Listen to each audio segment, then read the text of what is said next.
Hey guys, it's Jay Crawls. I just wanted to do another video to help those out who might be new to Battle Nations and not quite sure what units to spend their resources on because resources are limited.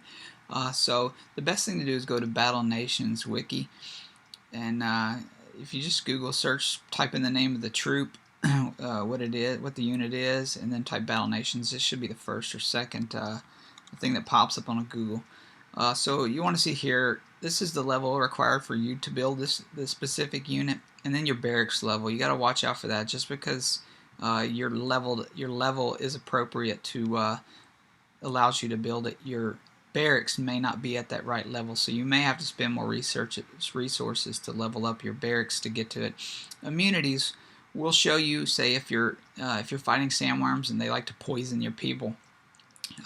This has no immunity, so it's going to take the full HP from the sandworms. But if it was immune to the poison, that means he's less likely to get as much damage. Doesn't mean he's not going to get hit. He will take some hit, but he won't get as much. Blocking, tanks will have better blocking, meaning nothing can shoot past that unit unless it's a sniper or some unit that can shoot past that unit. So you got to watch that as well. He's going to be his hit points. If he had any armor, it would be next. But this is his defense, his bravery, dodge, and offense, which are all important. I'll explain those in just a minute. Here we'll give you a little bit of details, the profile and the overview. The overview will kind of tell you whether the writers of this thinks that this unit is effective or not, what you might need it for, or if they require you to build it for a say a mission completion or something. The attacks is going to give you the shots. This is new right here. It's important because air units have been added, and if you're doing PvP battles and they're using a plane, well, this specific unit, this guy right here, does not have the capabilities to even shoot the plane. So if you were fighting with all this guy and someone put a plane on the board, you're pretty much dead. There's no way you can even hit him. His range as well will show you about how far this guy can shoot. So if he's on the front row, he can shoot at least 2 deep. Assuming that it's not a blocking unit up here, he can shoot to the first 2 rows. Now if he moves back to the second row here, then he's only going to be able to shoot this front row.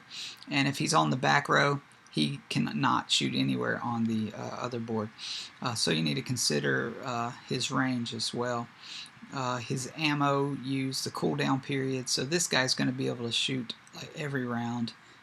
So that's not a bad deal. You got to watch out for that as you get troopers get a little more up there. Some of them take 8 rounds to cool down, so you may get 1 shot every 8 rounds, which is tough. Here's this damage that it's going to cause.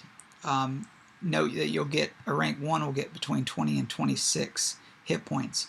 Now that doesn't mean that you're going to get that every time, because the other unit might have a higher defense, which would even bring this even lower. That's why sometimes you see 7 and 8 hit points are lower when you hit something that has a high defense.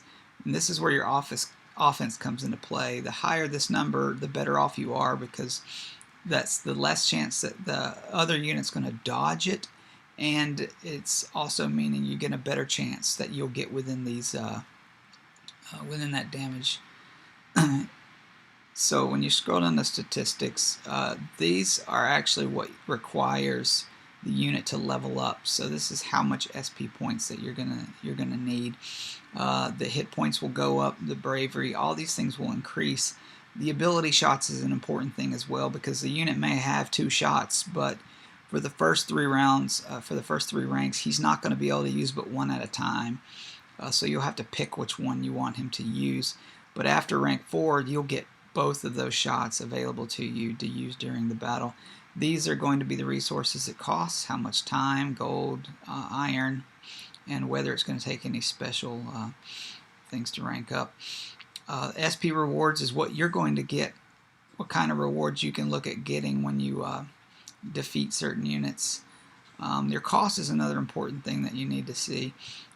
This is the building level of your barracks. So at level 1 it's going to take 7 minutes, where at level 15 it'll only take 1 minute to build this unit.